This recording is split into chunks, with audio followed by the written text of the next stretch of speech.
저 여자가 누구지? 한도연은 숨을 죽였습니다. 젊은 여인이 두 아이를 품에 안고 아들의 묘비 앞에서 울고 있었어요. 그 아이들의 눈매는 너무나 익숙했습니다. 도연의 심장이 요동쳤어요. 설마, 아니겠지. 하지만 고개를 드는 아이들을 보는 순간 온몸이 얼어붙었습니다.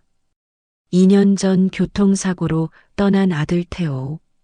그가 남긴 건 슬픔뿐이라고 생각했어요. 그런데 이 여자는 누구죠? 왜 아들의 묘 앞에서 이렇게 울고 있는 거죠? 도연은 소나무 뒤로 몸을 숨겼습니다.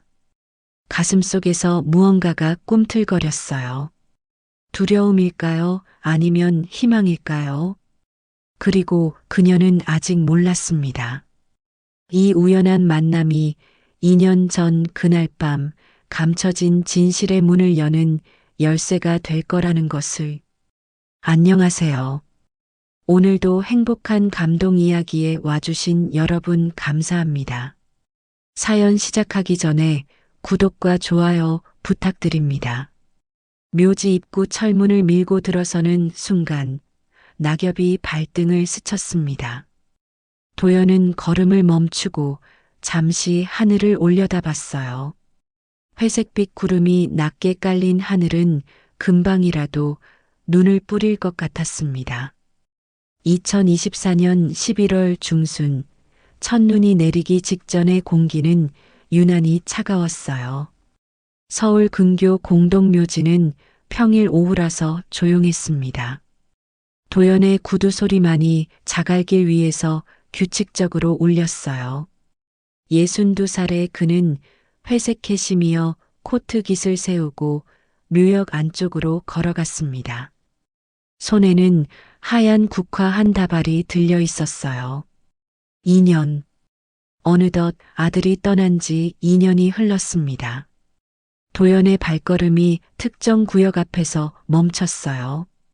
3열 7번 한태호라고 새겨진 비석이 보였습니다. 비석 앞에는 누군가 놓고 간 듯한 작은 촛불 2개가 바람에 흔들리고 있었어요. 도연은 고개를 갸우뚱했습니다. 분명 오늘은 태호의 기일이 아니었거든요.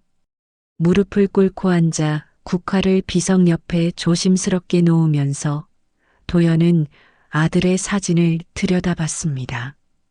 32살의 젊은 얼굴이었어요. 환하게 웃고 있는 태호의 모습은 언제 봐도 가슴을 저렸습니다. 사진 속 아들은 2022년 그 가을날로 멈춰 있었지만 자신은 어느새 그로부터 2년을 더 살아왔어요. 국화 꽃잎을 가지런히 정리하는 도연의 손이 미세하게 떨렸어요. 이 떨림은 추위 때문만은 아니었습니다. 매번 이곳에 올 때마다 느끼는 감정이었죠. 그리움과 미안함이 뒤섞인 무거운 감정이었어요. 바람이 불었습니다. 낙엽들이 비석 주변을 빙글빙글 돌았어요. 도연은 천천히 손을 뻗어 비석의 먼지를 닦아냈습니다. 차갑고 딱딱한 화강암 표면이 손끝에 닿았어요. 이 차가움이 현실이었습니다. 아들은 정말 돌아오지 않는다는 냉정한 현실이었죠. 태호야. 목소리가 나오지 않았습니다. 입만 달싹였을 뿐이에요. 도연은 입술을 꾹 깨물었습니다. 울면 안 된다고 스스로에게 다짐했어요. 울음은 약한 사람이 보이는 것이라고 자신에게 수없이 말해왔던 사람이었으니까요. 그런데 이상했습니다. 눈앞이 흐려지기 시작했어요. 비석에 새겨진 아들의 이름이 점점 번져 보였습니다. 도연은 황급히 눈을 감았어요. 그리고 깊게 숨을 들이마셨습니다. 눈을 감자 기억이 밀려왔습니다. 30여 년 전 태호가 3살이던 때였어요. 작은 아파트 거실에서 아들을 안고 빙글빙글 돌던 기억이 선명하게 떠올랐습니다. 태호는 깔깔거리며 웃었고 30 초반이던 자신도 함께 웃었었죠. 그때는 가난했지만 행복했습니다. 아들의 웃음소리가 세상 전부였던 시절이었어요. 아빠, 더 높이, 더 높이. 태호의 목소리가 귓가에 생생하게 들렸습니다. 도연은 눈을 떴어요. 하지만 눈앞에는 차가운 비석만 있을 뿐이었습니다. 웃음소리는 환청이었어요. 도연은 천천히 일어섰습니다. 무릎에 묻은 흙을 털어냈어요. 그리고 다시 한번 비석을 바라봤습니다. 사진 속 태호는 여전히 웃고 있었어요. 마치 아무 일도 없었다는 듯이요. 잘 지내고 있니? 이번에는 소리가 나왔습니다. 작고 떨리는 목소리였어요. 대답은 없었습니다. 바람 소리만 들렸을 뿐이죠. 도연은 코트 주머니에서 손수건을 꺼냈습니다. 눈가를 가볍게 눌렀어요. 눈물이 나온 건 아니었습니다. 그저 습관적인 동작이었어요. 감정을 추스르기 위한 시간이 필요했거든요. 촛불이 꺼질 듯 말 듯 흔들렸습니다. 도연은 손으로 바람을 막아줬어요. 작은 불꽃이 다시 살아났습니다. 누가 켜놓은 걸까요? 2년이 지난 지금도 태호를 기억하는 사람이 또 있다는 게 신기했어요. 시간이 흘렀습니다. 도연은 비석 앞에 서서 아무 말 없이 아들을 바라봤어요. 할 말은 많았지만 정작 입 밖으로 나오는 건 없었습니다. 미안하다는 말, 보고 싶다는 말, 사랑한다는 말. 모두 목구멍에서 맴돌다가 사라졌어요. 2022년 가을, 그날도 이렇게 바람이 불었습니다. 태호가 마지막으로 전화를 걸어왔던 날이었어요. 도연은 회의 중이라며 전화를 받지 않았습니다. 다음 날 아들은 교통사고로 세상을 떠났어요. 그 전화가 마지막이 될 줄 몰랐습니다. 하늘에서 무언가 떨어졌습니다. 도연은 손바닥을 펴서 받았어요. 하얀 눈송이 한 점이 손바닥 위에서 녹아내렸습니다. 첫눈이었어요. 벌써 겨울이구나. 도연은 작게 중얼거렸습니다. 계절은 이렇게 변하는데 자신의 마음은 왜 2년째 그 자리에 멈춰 있는 걸까요? 아들이 떠난 그날로부터 시간이 멈춘 것만 같았어요. 눈이 점점 더 내리기 시작했습니다. 도연은 마지막으로 비석을 쓰다듬었어요. 그리고 천천히 몸을 돌렸습니다. 떠나야 할 시간이었어요. 발걸음을 옮기려는 순간이었습니다. 묘역 입구 쪽에서 낯선 소리가 들렸어요. 아이들의 울음소리였습니다. 도연은 고개를 돌렸어요. 그리고 그는 멈춰 섰습니다. 믿을 수 없는 광경이 눈앞에 펼쳐졌거든요. 아이들의 울음소리가 점점 가까워졌습니다. 도연은 눈을 가늘게 뜨고 소리가 나는 쪽을 바라봤어요. 묘역 왼편 벤치 근처였습니다. 하얀 눈발 사이로 작은 그림자 3개가 어렴풋이 보였어요. 발소리가 들렸습니다. 도연의 뒤편에서 누군가 다가오고 있었어요. 고개를 돌리자 묘지 관리인이 파란 작업복을 입고 천천히 걸어오고 있었습니다. 60 중반쯤 되어 보이는 남자였어요. 흰머리가 성성한 얼굴에는 온화한 미소가 걸려 있었습니다. 한 회장님, 오늘도 오셨네요.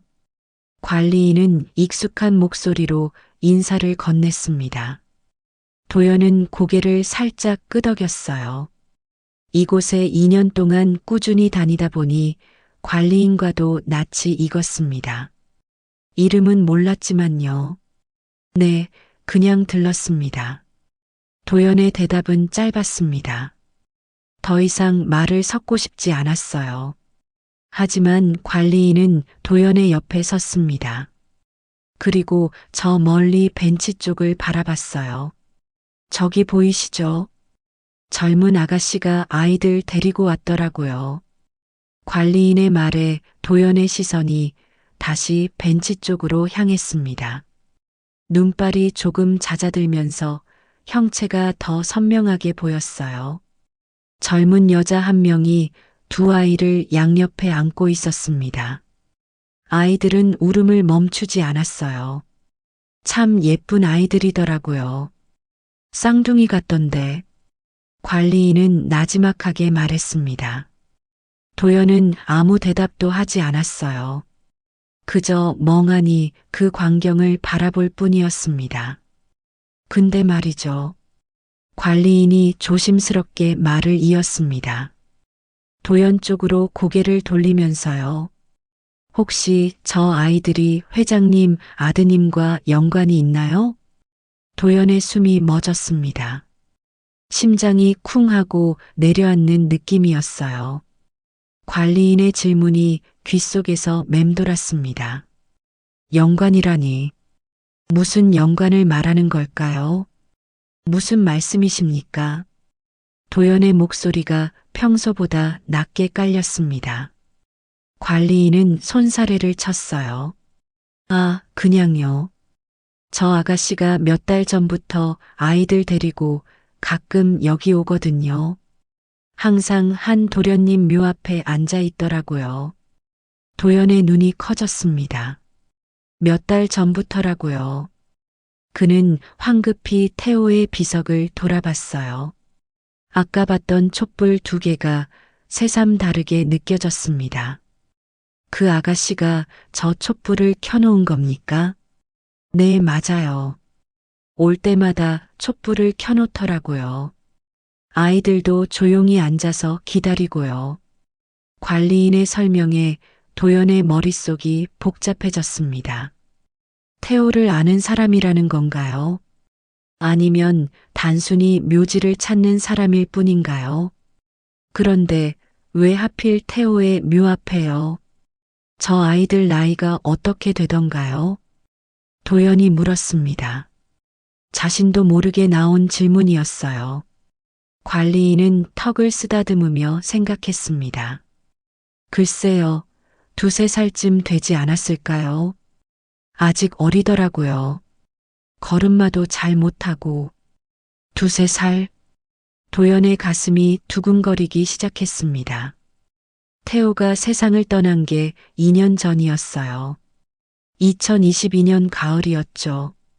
만약 저 아이들이 2살이라면 태호가 살아있을 때 태어난 겁니다. 도연의 눈앞이 흐려졌습니다. 숨쉬기가 갑자기 힘들어졌어요. 무릎에 힘이 빠지는 것 같았습니다. 회장님, 괜찮으세요? 관리인이 걱정스러운 목소리로 물었습니다. 도연은 손을 저으며 고개를 끄덕였어요. 괜찮습니다. 하지만 괜찮지 않았습니다. 머릿속이 온통 뒤죽박죽이었어요. 태호에게 아이가 있었다는 말인가요? 그것도 쌍둥이라니요. 말도 안 됩니다. 태호는 결혼하지도 않았는걸요. 도연은 2022년 가을을 떠올렸습니다. 태호가 마지막으로 전화를 걸어왔던 그날이요. 회의 중이라며 전화를 받지 않았던 자신의 모습이 떠올랐어요. 만약 그때 전화를 받았다면 어땠을까요? 태호가 무슨 말을 하려 했을까요? 회장님께서 모르셨다는 거군요. 관리인이 조심스럽게 말했습니다. 도연은 대답하지 못했어요. 인정하기 싫었지만 사실이었습니다. 자신은 아무것도 몰랐어요. 아들의 마지막 2년을 전혀 모르고 살았던 겁니다. 눈이 다시 내리기 시작했습니다. 도연은 저 멀리 벤치를 바라봤어요. 젊은 여자는 여전히 두 아이를 안고 있었습니다. 도연은 관리인과 헤어진 뒤 묘역 뒤편의 큰 소나무 옆으로 몸을 숨겼습니다. 눈발이 거세지면서 시야가 흐릿해졌지만 벤치 쪽은 여전히 보였어요. 30년 넘게 회사를 경영하면서 수많은 협상 테이블에 앉았지만 지금처럼 가슴이 두근거린 적은 없었습니다. 서아는 벤치에 앉아 두 아이를 양옆에 꼭 껴안고 있었어요. 검은색 패딩 점퍼에 청바지 차림이었습니다. 머리는 단정하게 뒤로 묶여 있었고요. 30 초반쯤 되어 보이는 얼굴에는 눈물 자국이 선명했어요. 엄마는 괜찮아. 걱정하지 마. 서아의 목소리가 바람을 타고 희미하게 들려왔습니다. 아이들을 달래는 목소리였어요. 하지만 그 목소리는 떨리고 있었습니다. 도연은 소나무 뒤에서 조금씩 몸을 움직였습니다. 더 가까이서 보고 싶었어요. 아이들의 얼굴이 궁금했습니다. 정말 태호와 닮았을까요? 왼쪽 아이가 벤치에서 내려왔습니다. 빨간 털모자를 쓴 여자아이였어요. 아장아장 걸음마를 하며 태호의 묘비 쪽으로 다가갔습니다. 서아가 황급히 일어나 아이를 따라갔어요. 민서야, 조심해. 서아가 아이의 손을 잡았습니다. 민서라는 이름이군요. 도연은 그 이름을 속으로 되뇌었어요. 민서. 손녀의 이름일 수도 있는 그 이름이 낯설면서도 묘하게 가슴을 울렸습니다. 민서는 묘비 앞에 놓인 작은 장난감 자동차를 집어들었습니다. 파란색 자동차였어요. 아이는 그것을 들고 깔깔 웃었습니다. 순수한 웃음이었어요. 슬픔이 가득한 이곳에서 아이의 웃음소리는 이상하게 밝게 울렸습니다. 그래, 아빠가 준 거야. 서아가 무릎을 꿇고 앉아 민서의 머리를 쓰다듬었습니다. 도연의 심장이 또 한 번 크게 뛰었어요. 아빠라고 했습니다. 태호를 아빠라고 부른 거예요. 오른쪽에 남아있던 또 다른 아이가 울음을 터뜨렸습니다. 파란 털모자를 쓴 남자아이였어요. 서아는 민서를 안고 다시 벤치로 돌아가 남자아이도 함께 안았습니다. 민준이도 괜찮아. 엄마가 여기 있잖아.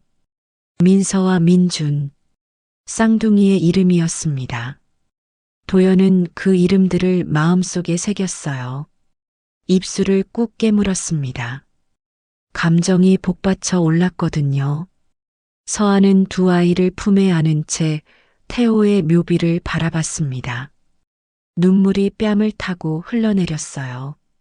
하지만 소리 없이 우는 모습이었습니다. 아이들이 더 무서워할까봐 참는 것 같았어요. 도연은 그 모습을 보며 자신의 과거를 떠올렸습니다. 홀로 아들을 키우면서 회사를 경영하느라 늘 바빴던 시절이 생각났어요. 태호가 유치원에서 그림을 그려와도 학예회에 나가도 제대로 봐주지 못했습니다. 언제나 회사 일이 먼저였거든요. 회사를 키우느라 바쁘다는 핑계로 아들과 제대로 된 시간을 보내지 못했습니다. 태호가 학교에서 상을 받아도 대학에 합격해도 회사에 들어와도 제대로 축하해 준 적이 없었어요. 항상 회의가 있었고 계약서가 있었고 급한 일이 있었습니다. 그리고 2년 전 그날 태호의 마지막 전화를 받지 않았습니다. 아들이 무슨 말을 하려 했는지 영원히 알 수 없게 되었어요. 혹시 이 아이들 이야기를 하려던 걸까요? 민준이 다시 울음을 그쳤습니다. 서아가 품에서 작은 인형을 꺼내 아이에게 건넸어요. 회색 토끼 인형이었습니다. 민준은 인형을 꼭 안고 엄지손가락을 빨았어요. 아빠 보고 싶지. 엄마도 보고 싶어. 서아의 목소리가 떨렸습니다. 도연의 눈가도 뜨거워졌어요. 62살 평생을 냉정하게 살아온 사람이었습니다. 감정을 드러내는 건 약함의 표시라고 믿었던 사람이었어요. 하지만 지금은 달랐습니다. 눈물이 날 것 같았어요. 서아는 천천히 일어났습니다. 민서를 오른팔에, 민준이를 왼팔에 안았어요.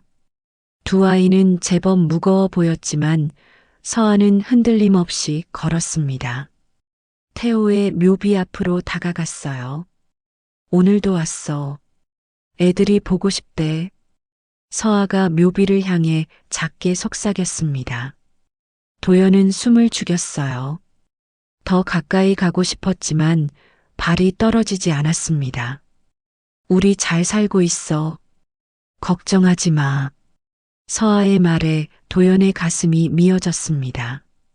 저 젊은 여자는 혼자서 두 아이를 키우고 있는 거였어요. 서아가 두 아이를 안고 천천히 묘역을 빠져나가기 시작했습니다. 도연은 소나무 뒤에서 그 모습을 지켜봤어요. 가슴이 답답했습니다. 이대로 보낼 수는 없었어요. 하지만 다가갈 용기도 나지 않았습니다. 그때였습니다. 민준이가 품에서 무언가를 떨어뜨렸어요. 작은 물체가 눈 쌓인 바닥에 떨어지며 은은한 빛을 냈습니다. 서아는 눈치채지 못한 채 계속 걸어갔어요. 도연은 숨을 멈췄습니다. 떨어진 물건이 묘비 근처에 있었거든요. 서아가 철문을 나서는 소리가 들렸습니다. 완전히 떠난 거예요. 도연은 천천히 소나무 뒤에서 나왔습니다. 발걸음이 무거웠어요. 눈 쌓인 땅을 밟으며 떨어진 물건 쪽으로 다가갔습니다. 무릎을 꿇고 앉아 그것을 집어들었어요. 은색 목걸이였습니다. 가느다란 체인에 작은 펜던트가 달려 있었어요. 도연의 손이 떨렸습니다. 펜던트를 가까이 가져가 자세히 들여다봤어요. 펜던트에는 이니셜이 새겨져 있었습니다. TH. 또렷하게 새겨진 두 글자였어요. 도연의 심장이 멎는 것 같았습니다. 태호. 입에서 저절로 이름이 흘러나왔습니다. TAEHO한. 태호의 이니셜이었어요. 도연은 목걸이를 꽉 쥐었습니다. 손바닥에 차가운 금속이 닿았어요. 이 목걸이를 본 적이 있었습니다. 3년 전이었어요. 태호가 29살 생일날 자신이 선물로 준 목걸이였습니다. 명품 브랜드 제품은 아니었지만 맞춤 제작한 것이었어요. 태호의 이니셜을 새겨 넣었죠. 마음에 드니? 그때 자신이 물었던 말이 생생하게 떠올랐습니다. 태호는 환하게 웃으며 고개를 끄덕였어요. 네, 어머니. 감사합니다. 평생 간직할게요. 태호의 목소리가 귓가에 들리는 것 같았습니다. 도연의 눈시울이 뜨거워졌어요. 평생 간직하겠다던 그 약속을 태호는 지켰습니다. 죽는 순간까지 이 목걸이를 하고 있었을 거예요. 그런데 왜 이 목걸이가 저 아이에게 있는 걸까요? 도연은 혼란스러웠습니다. 태호가 죽기 전에 아이에게 준 걸까요? 아니면 서아가 가지고 있다가 아이에게 물려준 걸까요? 도연은 일어섰습니다. 휘청거렸어요. 어지러웠습니다. 손으로 비석을 짚고 간신히 중심을 잡았어요. 태호야, 이게 대체 무슨 일이니? 비석을 향해 말했지만 대답은 없었습니다. 눈만 소리 없이 내릴 뿐이었어요. 도연은 목걸이를 다시 들여다봤습니다. T, H. 그 두 글자가 눈에 선명하게 들어왔어요. 기억이 파편처럼 떠올랐습니다. 태호가 마지막으로 전화를 걸어왔던 그날이요. 2022년 10월 14일이었습니다. 회의 중이라며 전화를 끊어버렸어요. 그게 마지막이었죠. 혹시 그날 태호가 이 아이들 이야기를 하려던 걸까요? 자신에게 가족이 생겼다고, 아빠가 되었다고 말하려던 걸까요? 도연은 주먹을 쥐었습니다. 손톱이 손바닥에 파고들었어요. 내가 그 전화를 받았어야 했는데, 목소리가 갈라졌습니다. 후회가 밀려왔어요. 만약 그때 전화를 받았더라면 달라졌을까요? 태호가 사고를 당하지 않았을까요? 도연은 천천히 걸음을 옮겼습니다. 철문 쪽으로 향했어요. 서아가 간 방향이었습니다. 목걸이를 주머니에 넣었어요. 돌려줘야 했습니다. 그리고 물어봐야 했어요. 저 여자가 누구인지, 아이들이 정말 태호의 자식인지. 62년을 살면서 이렇게 혼란스러웠던 적이 없었습니다. 냉정함으로 무장했던 자신이 무너지는 느낌이었어요. 하지만 멈출 수 없었습니다. 진실을 알아야 했어요. 명진그룹 본사 회장실은 고요했습니다. 저녁 7시가 넘어 직원들은 모두 퇴근한 상태였어요. 도연은 커다란 책상 앞에 앉아 있었습니다. 손에는 은색 목걸이가 쥐어져 있었어요. 창밖으로 서울 시내의 야경이 보였습니다. 빌딩들의 불빛이 반짝였어요. 하지만 도연의 눈에는 아무것도 들어오지 않았습니다. 머릿속은 오직 한 가지 생각뿐이었어요. 서아를 찾아가야 하는가. 도연은 목걸이를 책상 위에 내려놓았습니다. TH 이니셜이 책상 조명 아래에서 은은하게 빛났어요. 손가락으로 펜던트를 쓰다듬었습니다. 차가운 금속이 손끝에 닿았어요. 이걸 돌려줘야 하나? 혼잣말이 새어나왔습니다. 하지만 단순히 목걸이를 돌려주는 게 문제가 아니었어요. 도연이 정말 알고 싶은 건 진실이었습니다. 저 아이들이 정말 태호의 자식인지, 서아는 누구인지. 하지만 두려웠습니다. 만약 정말 손주라면 어떻게 해야 할까요? 지난 2년 동안 모르고 살았던 자신이 너무나 부끄러웠어요.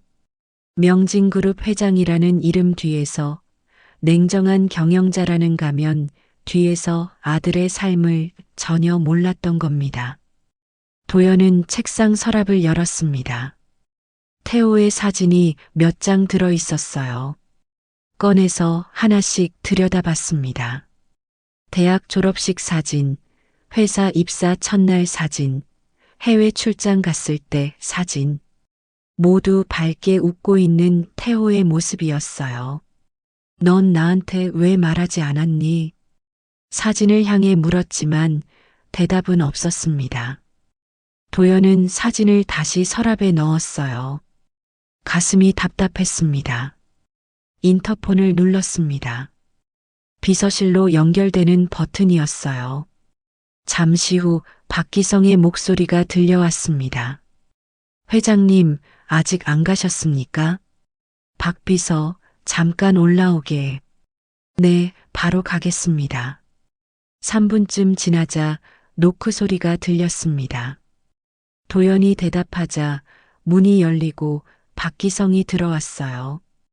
67살의 그는 도연보다 5살 많았지만 여전히 정정했습니다. 무슨 일이십니까? 박기성이 조심스럽게 물었습니다. 도연은 잠시 망설였어요. 말해야 할까요? 30년 넘게 함께 일한 사람이지만 이런 사적인 일을 털어놓기는 처음이었습니다.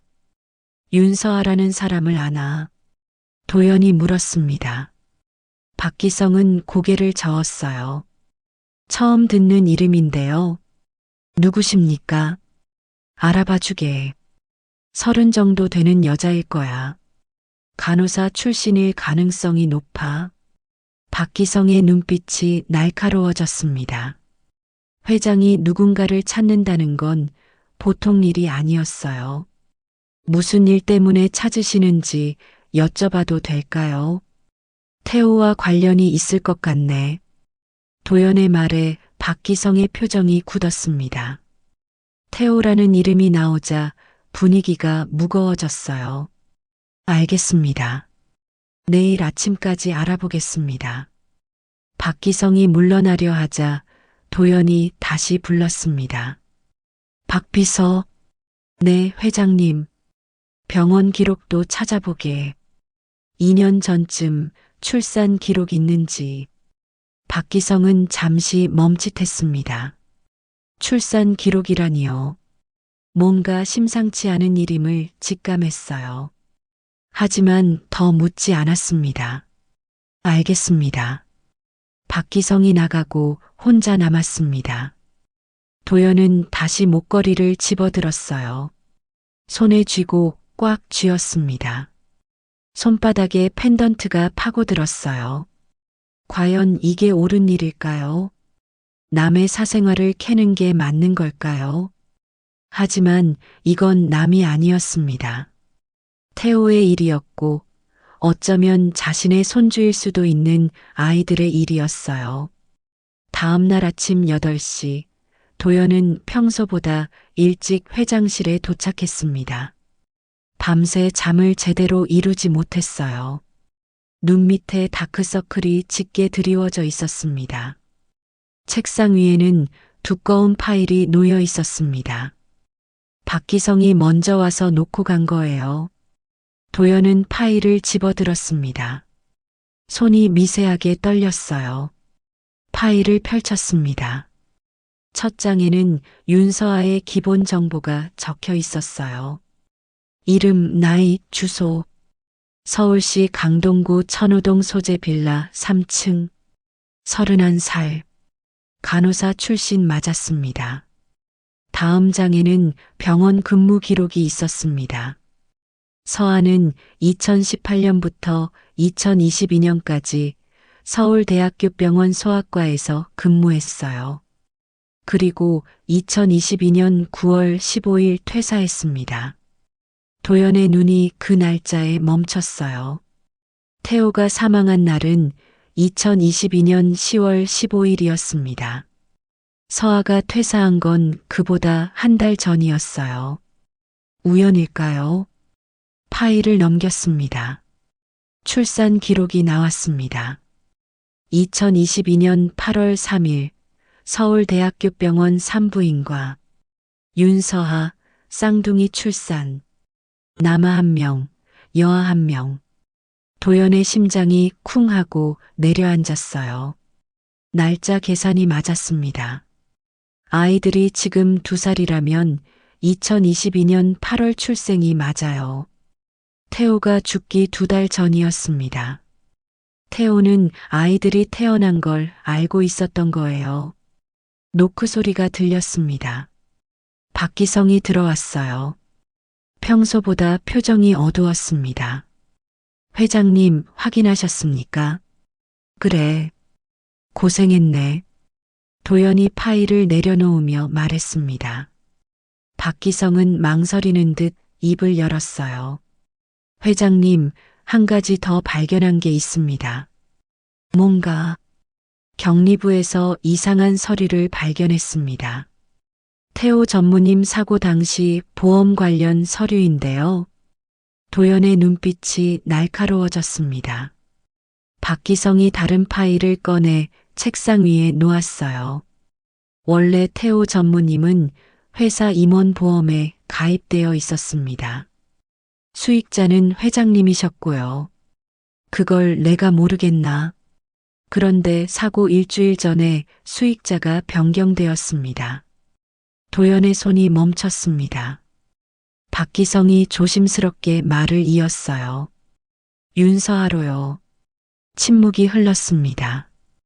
도연은 파일을 집어들었어요. 보험 수익자 변경 신청서가 있었습니다. 태호의 서명이 선명했어요. 2022년 10월 8일. 사고 일주일 전이었습니다. 이게 무슨 의미인지 아나? 도연이 낮은 목소리로 물었습니다. 박기성은 고개를 저었어요. 확실하지 않습니다. 하지만 태호 전무님이 의도적으로 바꾸신 것 같습니다. 도연의 머릿속이 복잡해졌습니다. 태호는 왜 갑자기 보험 수익자를 바꾼 걸까요? 사고를 예상한 걸까요? 아니면 서아와 아이들을 위한 거였을까요? 더 있나? 네. 경찰 기록도 확인했습니다. 사고 당시 블랙박스 영상이 있는데요. 박기성이 태블릿을 꺼내 영상을 재생했습니다. 도연은 화면을 응시했어요. 비 오는 밤 태호의 차가 달리고 있었습니다. 갑자기 맞은편에서 트럭이 중앙선을 넘어왔어요. 충돌. 화면이 꺼졌습니다. 트럭 운전사는 음주운전이었습니다. 혈중 알코올 농도 0.15%. 도연은 눈을 감았습니다. 가슴이 미어졌어요. 태호의 마지막 순간을 본 거였습니다. 그런데 이상한 점이 있습니다. 박기성의 말에 도연이 눈을 떴어요. 트럭 운전사는 사고 직후 도주했습니다. 1시간 뒤에 체포되었고요. 그런데 그 사이 누군가 현장에서 무언가를 가져간 흔적이 있습니다. 무슨 소리인가? 정확히는 모르겠습니다. 하지만 경찰 보고서에 현장 증거물 목록과 실제 수거된 물품 수가 맞지 않습니다. 해시태그 7. 비스토리. 오후 4시 도연은 강동구 천호동 주택가에 서 있었습니다. 운전기사에게 차를 멀리 세우라고 했어요. 혼자서 걸어왔습니다. 회색 트렌치 코트에 선글라스를 낀 모습이었어요. 서아가 사는 빌라는 오래된 3층 건물이었습니다. 외벽 페인트가 벗겨져 있었고 계단 난간은 녹이 슬어 있었어요. 도연은 건물 맞은편 카페에 들어가 창가 자리에 앉았습니다. 서아의 집이 보이는 위치였어요. 커피를 주문하고 기다렸습니다. 30분쯤 지났을까요? 빌라 입구에서 서아가 나왔습니다. 유모차에 쌍둥이를 태우고 있었어요. 도연은 숨을 죽였습니다. 서아는 낡은 점퍼에 청바지 차림이었습니다. 얼굴에는 화장기가 없었어요. 머리는 단정하게 묶여 있었지만 지친 기색이 역력했습니다. 유모차를 밀며 천천히 걸어갔어요. 도연은 커피값을 내고 조심스럽게 뒤를 따라갔습니다. 서아는 골목 끝 작은 놀이터로 향했어요. 낡은 그네와 미끄럼틀이 있는 작은 놀이터였습니다. 서아가 아이들을 유모차에서 내렸습니다. 민서와 민준이 아장아장 걸음마를 하며 모래밭으로 갔어요. 서아는 벤치에 앉아 아이들을 지켜봤습니다. 도연은 놀이터 울타리 밖에 섰습니다. 나무 뒤에 몸을 숨기고 서아를 관찰했어요. 서아의 표정이 보였습니다. 피곤하지만 부드러운 미소를 짓고 있었어요. 민서야, 조심해. 민서가 미끄럼틀에 올라가려 하자 서아가 재빨리 일어나 아이를 받쳐줬습니다. 민준이도 엄마에게 달려왔어요. 서아는 두 아이를 번갈아 안아주며 웃었습니다. 그때 옆 벤치에 앉아있던 두 여자가 수군거리기 시작했습니다. 목소리가 들렸어요. 저 여자 아직도 여기 사네. 애 아빠는 어디 갔대? 미혼모래. 도연의 미간이 찌푸려졌습니다.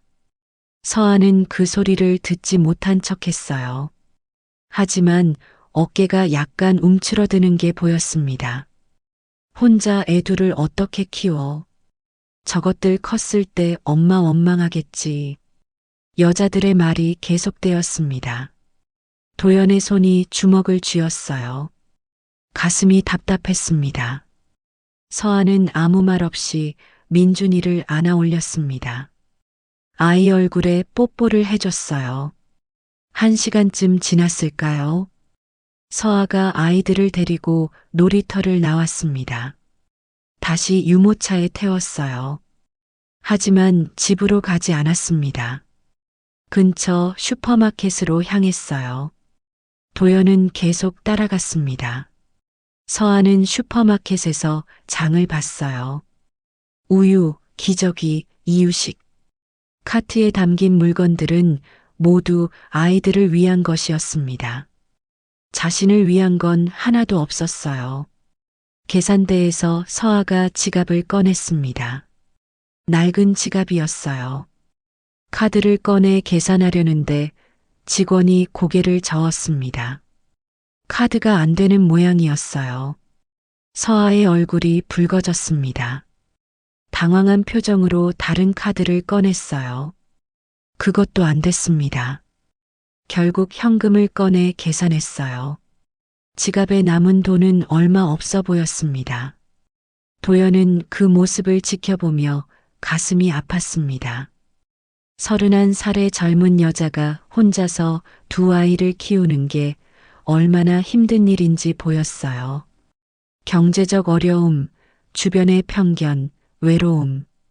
모든 게 서아의 어깨를 짓누르고 있었습니다. 서아가 슈퍼마켓을 나왔습니다. 무거운 장바구니를 한 손에 들고 유모차를 밀었어요. 힘들어 보였지만 누구에게도 도움을 청하지 않았습니다. 도연은 서아의 뒷모습을 바라봤습니다. 그 모습에서 자신의 젊은 시절이 보였어요. 밤 11시 명진그룹 본사는 어둠에 잠겨 있었습니다. 도연은 지하 문서 보관실로 내려갔어요. 손에는 열쇠 묶음이 들려 있었습니다. 경비원에게는 급한 서류를 찾는다고 말했어요. 형광등을 켰습니다. 낡은 불빛이 깜빡거리며 켜졌어요. 보관실에는 수십 개의 서류함이 빼곡히 들어차 있었습니다. 도연은 태호가 담당했던 부서의 서류함을 찾았어요. 2022년이라고 적힌 상자를 꺼냈습니다. 먼지가 풀썩 날렸어요. 도연은 기침을 참으며 상자를 열었습니다. 계약서, 회의록, 재무보고서, 수많은 서류가 들어 있었어요. 한 장씩 넘기며 살펴봤습니다. 30분쯤 지났을까요? 이상한 계약서가 나왔어요. 보험 계약서였는데 회사 공식 문서가 아니었습니다. 개인 명의로 작성된 거였어요. 계약자는 태호였습니다. 수익자는 공란으로 비어 있었어요. 하지만 누군가 연필로 가볍게 이름을 적어 놓은 흔적이 있었습니다. 도연은 서류를 빛에 비춰봤어요. 희미하게 보였습니다. 윤서아. 도연의 심장이 빨리 뛰기 시작했습니다. 이 계약서는 회사 기록에 없는 거였어요. 태호가 숨겨놓은 걸까요? 금액을 확인했습니다. 5억 원. 적지 않은 금액이었어요. 계약 날짜는 2022년 9월 1일이었습니다. 태호가 죽기 한 달 반 전이에요. 보험 수익자를 서아로 변경한 것과 비슷한 시기였습니다. 그때 복도에서 발소리가 들렸습니다. 도연은 재빨리 서류를 가방에 넣었어요. 불을 끄고 문틈으로 밖을 살폈습니다. 경비원이 순찰을 돌고 있었어요. 같은 시각 천호동 빌라에서는 서아가 아이들을 재우고 있었습니다. 작은 방에는 아기 침대 2개가 나란히 놓여 있었어요. 민서와 민준이는 이불을 덮고 누워 있었습니다.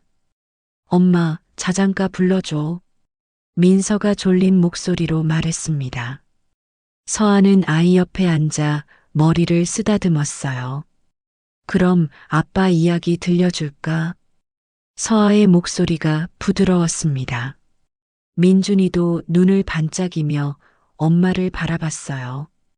아빠는 너희들이 태어나기 전에 엄마한테 편지를 써줬어. 민서야, 민준아, 너희를 정말 많이 사랑한대. 서아의 눈에 눈물이 맺혔습니다. 하지만 웃으며 말을 이었어요. 아빠가 말했지. 민서는 엄마 닮아서 예쁠 거래. 민준이는 아빠 닮아서 씩씩할 거래. 민서가 작은 목소리로 물었습니다. 아빠는 언제 와? 서아의 가슴이 미어졌습니다. 아이들에게 뭐라고 말해야 할까요? 2살배기 아이들에게 아빠가 세상을 떠났다고 어떻게 설명할 수 있을까요? 아빠는 하늘나라에 있어. 거기서 너희를 지켜보고 계셔. 하늘나라 멀어? 응, 조금 멀어. 그래서 자주 못 와. 하지만 항상 너희 생각하고 계셔. 민준이가 베개를 꼭 안았습니다. 태호가 아이들에게 남긴 마지막 선물이었어요. 회색 토끼 베개였습니다. 아빠가 병원에 오면서 이거 사가지고 왔어. 너희가 태어났을 때. 서아는 그날을 또렷이 기억했습니다. 2022년 8월 3일 쌍둥이를 출산한 날이에요. 태호가 병실에 들어와 울면서 아이들을 안았던 모습이 생생했어요. 서아야, 고마워. 우리 아이들을 낳아줘서. 태호가 그렇게 말했습니다. 행복해하던 그의 얼굴이 떠올랐어요. 하지만 2달 뒤 세상을 떠났습니다. 서아는 눈물을 닦았습니다. 아이들 앞에서 울면 안 됐어요. 강해야 했습니다. 혼자서라도 아이들을 잘 키워야 했어요. 다음 날 아침 7시 도연은 박기성을 회장실로 불렀습니다. 책상 위에는 어젯밤 찾은 보험 계약서가 놓여 있었어요. 박기성이 들어오자 도연은 서류를 그에게 내밀었습니다. 이게 뭔가? 도연의 목소리는 차갑게 가라앉아 있었습니다. 박기성은 서류를 받아들었어요. 눈으로 빠르게 훑어봤습니다. 표정이 굳어졌어요. 어디서 찾으셨습니까? 내가 물어보는 거야. 이 계약서를 알고 있었나? 박기성은 대답하지 않았습니다. 입술만 꾹 다물고 있었어요. 도연은 일어나 창가로 걸어갔습니다. 서울 시내가 내려다 보였어요. 30년을 함께 일했네. 나는 자네를 믿었어. 도연이 창밖을 보며 말했습니다. 박기성의 얼굴에 미세한 변화가 일었어요. 죄책감 같은 게 스쳤습니다. 회장님, 사실대로 말하게. 태호의 사고에 대해 뭘 알고 있나? 긴 침묵이 흘렀습니다. 벽식의 초침 소리만 똑딱거렸어요. 30초쯤 지났을까요? 박기성이 입을 열었습니다. 저도 확실하지 않습니다. 확실하지 않다니 무슨 소리인가? 도연이 돌아섰습니다. 박기성을 똑바로 쳐다봤어요. 67살의 노련한 비서는 시선을 피했습니다. 사고 당일 태호 전무님이 저한테 전화를 하셨습니다. 도연의 눈이 커졌습니다. 박기성이 말을 이었어요. 제가 회의 중이라 받지 못했습니다. 나중에 확인해 보니 음성 메시지가 남아 있었어요. 무슨 내용이었나? 회사 내부에 문제가 있다고. 누군가 횡령을 하고 있다고 하셨습니다. 도연의 손이 떨렸습니다. 횡령이라니요. 박기성은 주머니에서 휴대폰을 꺼냈어요. 오래된 음성 파일을 재생했습니다. 태호의 목소리가 들렸습니다. 박 비서님, 저 한태호입니다. 급한 일이 있어서 전화드렸어요. 회사 재무 자료를 확인하다가 이상한 점을 발견했습니다. 누군가 회사 돈을 빼돌리고 있어요. 증거를 모았습니다. 내일 어머니께 보고하려고 합니다. 혹시 제게 무슨 일이 생기면. 음성이 끊겼습니다. 도연은 의자에 주저앉았어요. 가슴이 답답했습니다. 태호가 마지막 날 무언가를 알아냈던 거예요. 왜 이제야 말하는 거야? 도연의 목소리가 떨렸습니다. 분노가 치밀어 올랐어요. 박기성은 고개를 숙였습니다. 죄송합니다. 증거가 없었습니다. 태호 전무님이 말씀하신 자료를 찾을 수가 없었어요.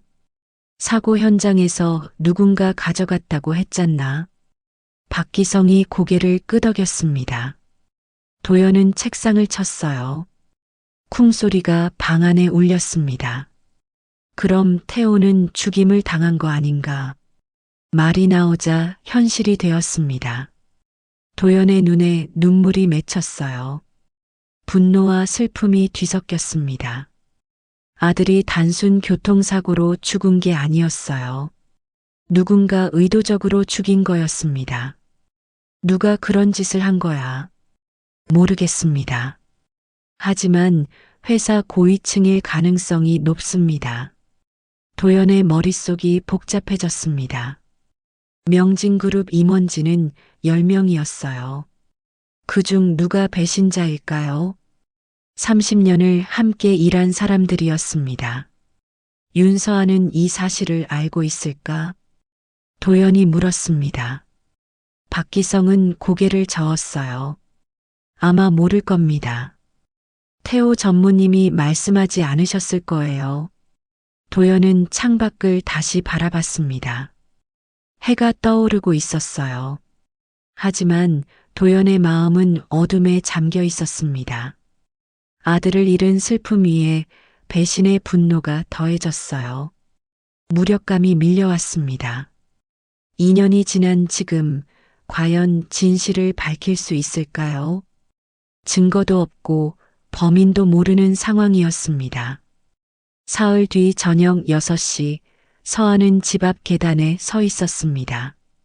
손이 떨렸어요. 우편함에서 편지 한 통을 꺼낸 참이었습니다. 이름도 주소도 없는 흰 봉투였어요.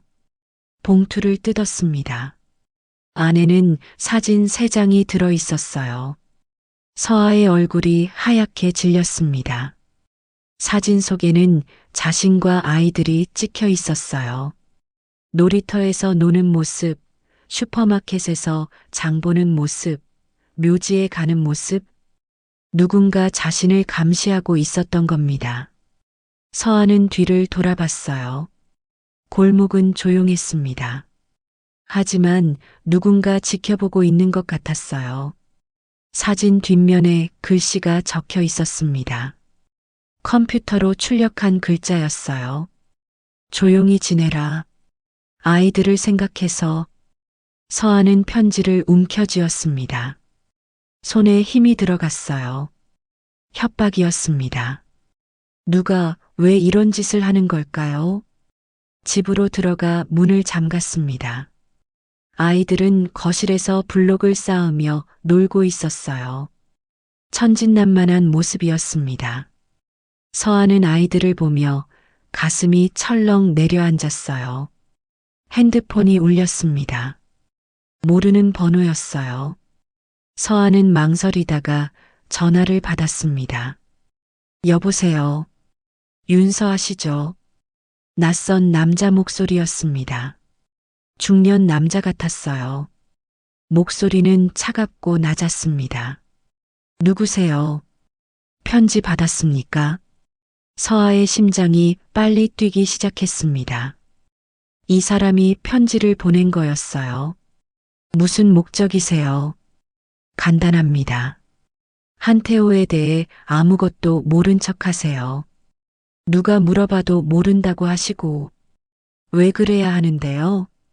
아이들 안전을 위해서죠. 협박이었습니다.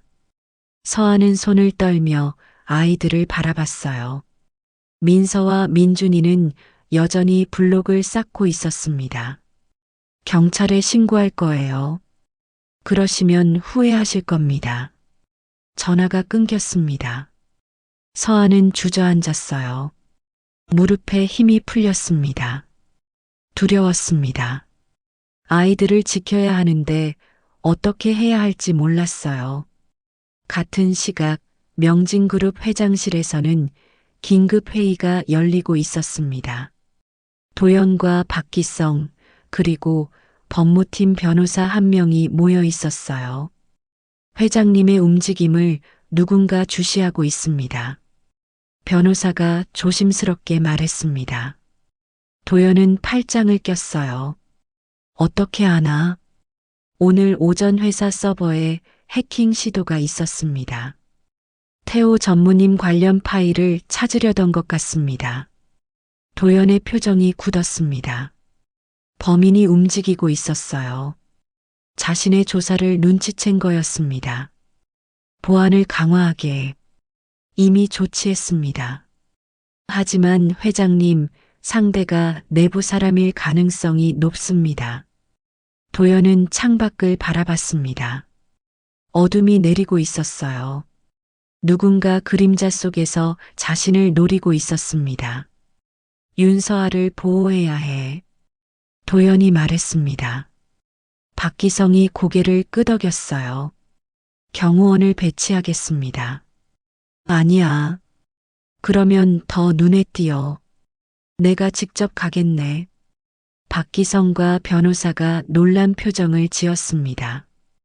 회장이 직접 움직인다는 건 이례적인 일이었어요. 회장님, 위험합니다. 상관없네. 내 손주들이야. 지켜야지. 도연의 목소리에는 확신이 담겨 있었습니다. 두려움은 있었지만 물러서지 않을 거였어요. 태호를 지키지 못했지만 태호의 아이들만큼은 반드시 지킬 작정이었습니다. 다음 날 새벽 1시 박기성에게서 전화가 왔습니다. 도연은 잠에서 깨어 전화를 받았어요. 회장님, 큰일 났습니다. 박기성의 목소리는 다급했습니다. 도연은 벌떡 일어나 앉았어요. 무슨 일인가? 사무실에 침입이 있었습니다. 제가 모아둔 자료가 모두 사라졌어요. 도연의 머릿속이 하얘졌습니다. 태호의 음성 메시지, 보험 계약서 사본, 경찰 보고서, 모든 증거가 사라진 거였어요. 지금 당장 가겠네. 도연은 급히 옷을 입고 회사로 향했습니다. 새벽 2시 명진그룹 본사는 적막했어요. 박기성의 사무실 문이 반쯤 열려 있었습니다. 안으로 들어가자 난장판이었습니다. 서류들이 바닥에 흩어져 있었고 서랍은 모두 열려 있었어요. 컴퓨터는 꺼져 있었습니다. 백업은 없나? 모두 삭제됐습니다. 클라우드까지.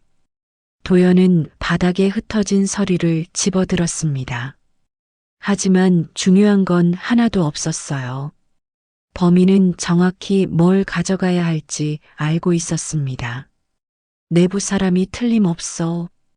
도연이 말했습니다. 박기성은 고개를 끄덕였어요. 누군가 회사 안에서 모든 걸 지켜보고 있었던 겁니다. 새벽 4시 도연은 천호동으로 향했습니다. 서아의 집 앞에 도착했어요. 운전기사를 멀리 보내고 혼자 계단을 올라갔습니다. 3층 문 앞에 섰습니다. 노크를 하려던 순간 문이 반쯤 열려 있는 걸 발견했어요. 도연의 가슴이 철렁 내려앉았습니다. 윤서아 씨? 조심스럽게 불렀지만 대답이 없었습니다. 문을 밀고 들어갔어요. 집안은 텅 비어 있었습니다. 거실에는 장난감과 옷가지가 어지럽게 널려 있었어요. 급히 나간 흔적이었습니다. 도연은 방 안을 둘러봤습니다. 식탁 위에 쪽지 한 장이 놓여 있었어요. 서아의 글씨였습니다. 아이들을 지키러 갑니다. 돌아올 수 있을지 모르겠습니다. 미안합니다. 도연의 손이 떨렸습니다. 서아가 아이들을 데리고 도망친 거였어요. 협박 때문일 거였습니다. 혼자서 두 살배기 쌍둥이를 데리고 어디로 간 걸까요? 도연은 주저앉았습니다. 무릎에 힘이 풀렸어요. 모든 게 무너지는 느낌이었습니다. 증거도 없고 손주들도 사라졌습니다. 새벽 5시 도연은 묘지로 향했습니다. 갈 곳이 없었어요. 태호의 묘 앞에 섰습니다. 동이 트기 시작했습니다.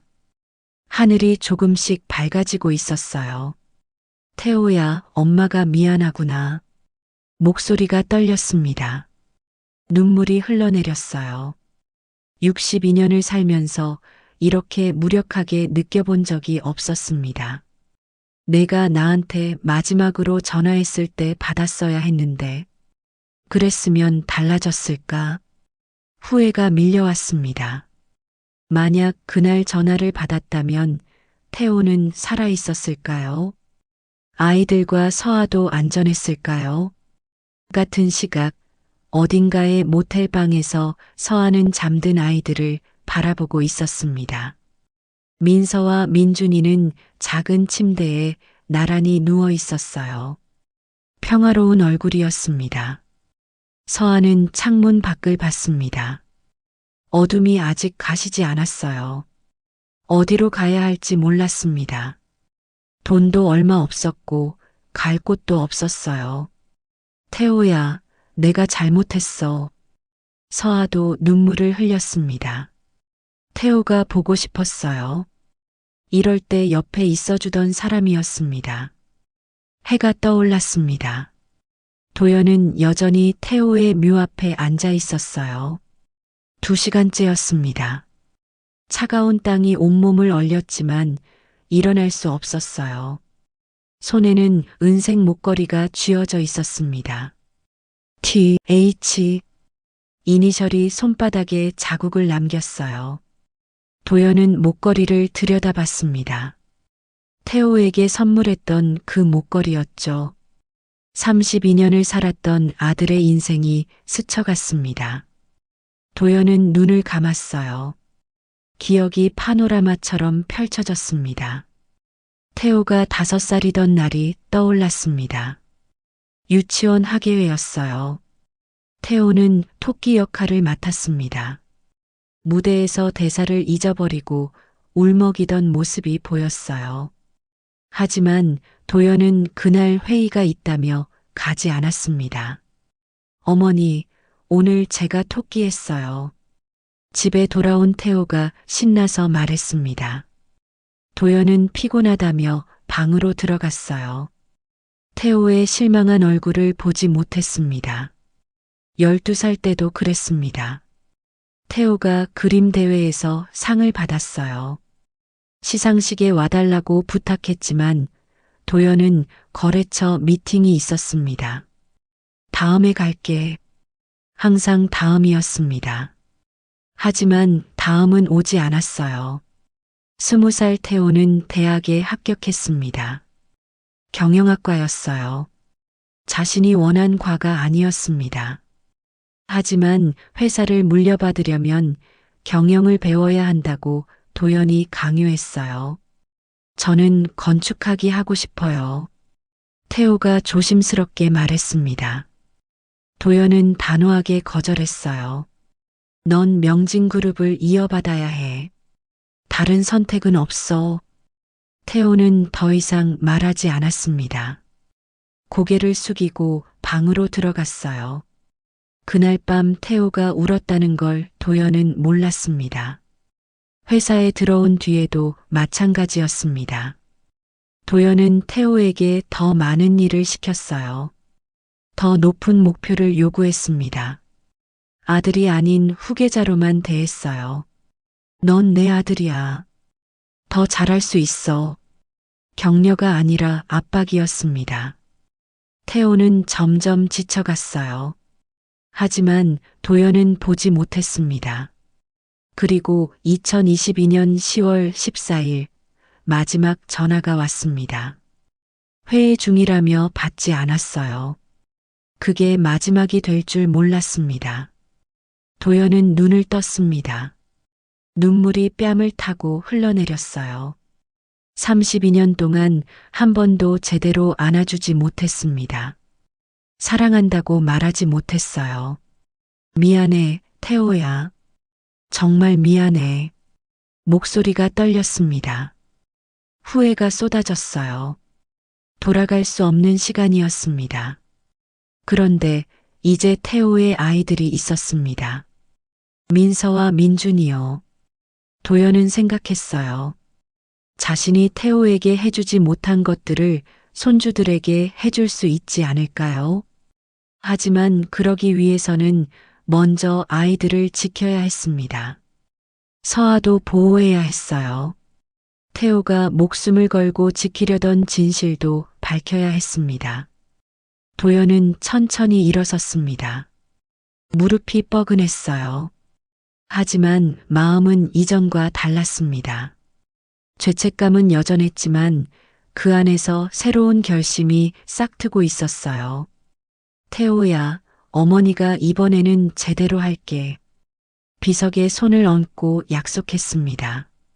태호를 지키지 못했지만 태호의 가족만큼은 반드시 지킬 거였어요. 이번에는 물러서지 않을 겁니다. 오후 3시 도연의 핸드폰이 울렸습니다. 모르는 번호였어요. 도연은 잠시 망설이다가 전화를 받았습니다. 여보세요. 한 회장님이십니까? 낯선 여자 목소리였습니다. 떨리는 목소리였어요. 도연은 긴장했습니다. 누구십니까? 저는 윤서아입니다. 도연의 심장이 뛰기 시작했습니다. 서아였어요. 드디어 연락이 온 겁니다. 어디 있나요? 괜찮아요. 네, 아이들과 함께 안전한 곳에 있습니다. 회장님을 만나고 싶습니다. 지금 어디 있어요? 어디로 가면 될까요? 서아가 주소를 불렀습니다. 인천월미도 근처 작은 카페였어요. 도연은 즉시 차를 몰았습니다. 운전기사도 박기성도 없이 혼자였어요. 1시간 반 뒤 도연은 카페 앞에 도착했습니다. 바다가 보이는 한적한 곳이었어요. 카페 안으로 들어가자 구석 자리에 서아가 앉아 있었습니다. 옆에는 유모차가 있었어요. 도연은 천천히 다가갔습니다. 서아는 일어나 고개를 숙였어요. 처음 뵙겠습니다. 앉아요. 두 사람은 마주 앉았습니다. 침묵이 흘렀어요. 도연은 유모차를 들여다봤습니다. 민서와 민준이가 잠들어 있었어요. 평화로운 얼굴이었습니다. 제 손주들이로군요. 도연의 목소리가 떨렸습니다. 서아는 고개를 끄덕였어요. 눈가가 붉어졌습니다. 죄송합니다. 진작 찾아뵀어야 했는데. 아니에요.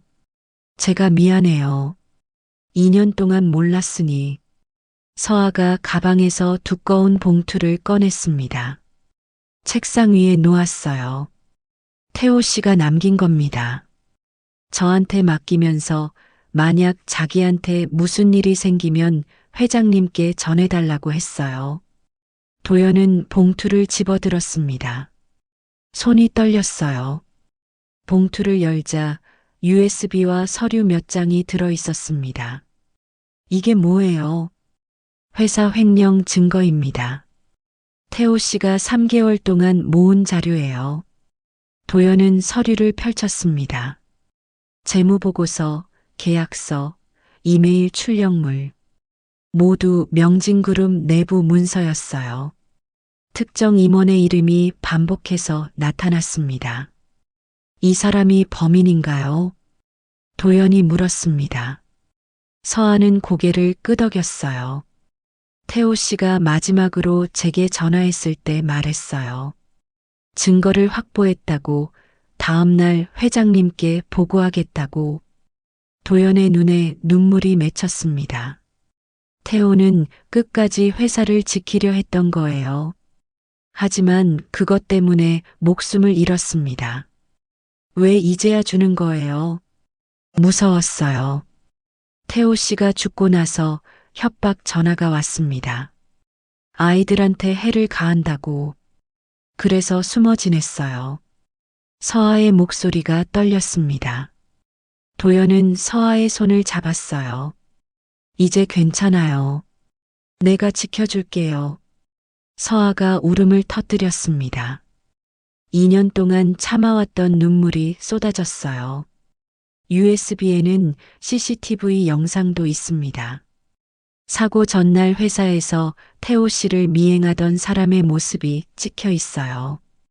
도연의 눈빛이 날카로워졌습니다. 증거가 있었던 겁니다. 태호가 남긴 마지막 선물이었어요. 우리 경찰에 신고합시다. 그 전에 회사부터 정리해야 합니다. 내부 사람이니까요. 도연이 말했습니다. 서아는 고개를 끄덕였어요. 두 사람은 눈을 마주쳤습니다. 같은 생각이었어요. 태호를 위해, 아이들을 위해 진실을 밝혀야 했습니다. 사흘 뒤 오전 10시 명진그룹 이사회실이었습니다. 긴급 이사회가 소집됐어요. 10명의 임원이 모두 참석했습니다. 도연은 상석에 앉아 있었고 옆에는 박기성과 법무팀이 자리했어요. 오늘 이 자리를 소집한 이유를 말하겠습니다. 도연이 입을 열었습니다. 목소리는 차갑고 단호했어요.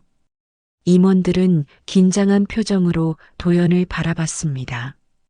우리 회사에 횡령범이 있습니다. 회의실이 술렁였습니다. 도연은 USB를 노트북에 꽂았어요. 스크린에 자료가 떴습니다. 재무보고서, 계약서, 이메일. 모두 조작된 문서였어요. 한 임원의 얼굴이 하얗게 질렸습니다. 50대 중반의 남자, 재무이사 김성민이었어요. 그는 자리에서 일어나려 했습니다. 앉으세요, 김 이사. 도연의 목소리가 날카로웠습니다. 김성민은 주저앉았어요. 손이 떨리고 있었습니다. 3년 동안 15억 원을 빼돌렸더군요. 내 아들 한태호가 이 사실을 알아냈고요. 도연은 다음 영상을 재생했습니다. CCTV 영상이었어요. 2022년 10월 14일 회사 주차장. 김성민이 태호의 차를 따라가는 모습이 찍혀 있었습니다. 내 아들을 죽인 것도 당신이군요. 도연의 목소리가 떨렸습니다. 분노를 참고 있었어요. 김성민은 고개를 숙였습니다. 죄송합니다. 그럴 의도는 아니었습니다. 의도가 아니라고요? 도연은 책상을 쳤습니다.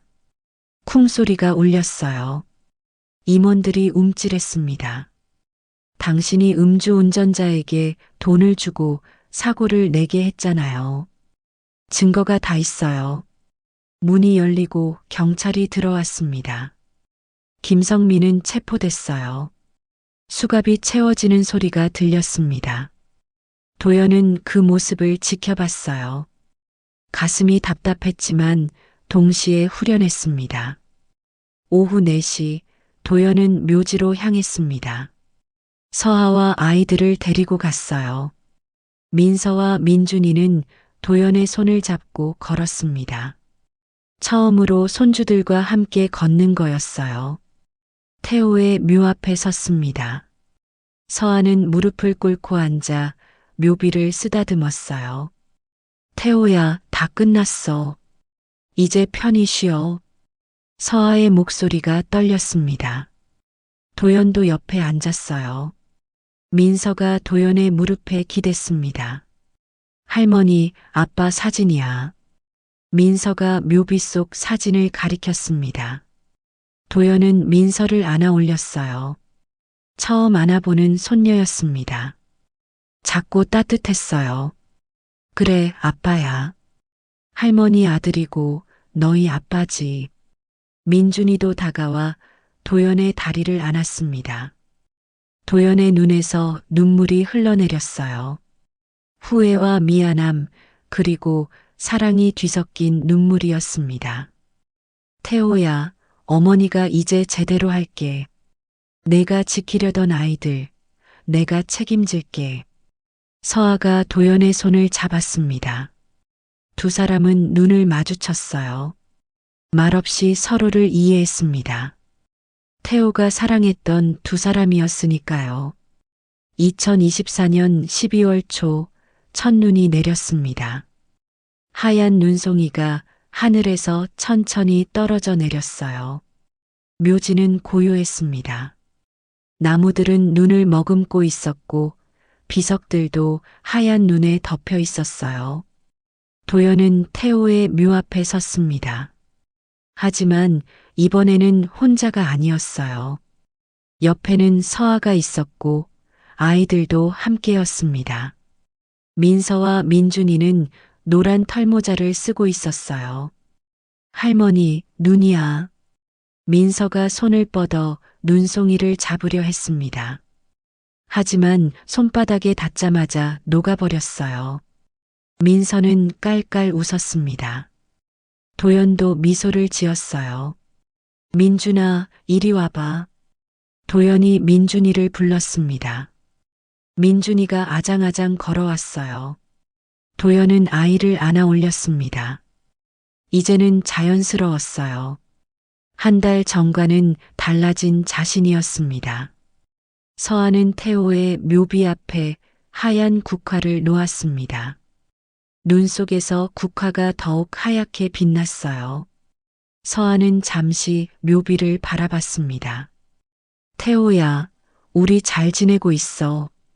아이들도 건강하고. 서아의 목소리는 차분했습니다. 이제는 슬픔보다 감사함이 더 컸어요. 태호가 남긴 사랑이 이렇게 가족을 만들어줬으니까요. 도연은 서아 옆에 섰습니다. 두 사람은 말없이 묘비를 바라봤어요. 눈은 계속 내렸습니다. 세상이 온통 하얗게 변하고 있었어요. 회장님, 서아가 조심스럽게 불렀습니다. 도연은 고개를 돌렸어요. 그냥 어머니라고 불러요. 우린 이제 가족이잖아요. 도연의 목소리는 부드러웠습니다. 서아의 눈가가 붉어졌어요. 고개를 끄덕였습니다. 네, 어머니. 민서가 눈 쌓인 땅에서 작은 눈덩이를 만들고 있었습니다. 서툴지만 열심히 굴리고 있었어요. 민준이도 옆에서 따라했습니다. 두 아이의 웃음소리가 묘역에 울려 퍼졌어요. 도연은 그 모습을 바라봤습니다. 가슴이 따뜻해졌어요. 이 아이들이 있어서, 서아가 있어서 태호가 완전히 사라진 건 아니었습니다. 태호는 이 아이들 안에 살아 있었어요. 태호야. 도연이 묘비를 향해 말했습니다. 목소리는 평온했어요. 어머니가 이제 알아. 내가 우리한테 남긴 선물이 뭔지. 고마워. 눈이 더 세차게 내렸습니다. 도연의 어깨에, 서아의 머리에, 아이들의 털모자에 눈이 쌓였어요. 하지만 아무도 추위를 느끼지 않았습니다. 민준이가 넘어졌습니다. 눈 위에 폭 주저앉았어요. 도연은 황급히 달려가 아이를 일으켰습니다. 괜찮아? 응. 민준이는 환하게 웃었습니다. 다치지 않았어요. 도연은 아이의 옷에 묻은 눈을 털어주며 웃었습니다. 웃는 자신이 낯설었지만 행복했어요. 서아가 다가와 민서의 손을 잡았습니다. 도연은 민준이의 손을 잡았어요. 네 사람은 손을 맞잡고 묘지를 빠져나왔습니다. 철문을 나서며 도연은 뒤를 돌아봤습니다. 태호의 묘가 눈 속에서 평화롭게 보였어요. 이제는 아프지 않았습니다. 여전히 그립지만 새로운 시작이 기다리고 있었으니까요. 어머니, 집에 가서 따뜻한 거 드릴까요? 서아가 물었습니다. 도연은 고개를 끄덕였어요. 그래요. 우리 집에 가요. 우리 집. 이제는 도연도, 서아도, 아이들도 함께하는 집이었습니다. 지금까지 행복한 감동 이야기 들어주셔서 감사합니다. 하고 싶은 이야기가 있다면 댓글 달아주세요. 매일 건강하시고 행복하세요. 구독은 무료입니다.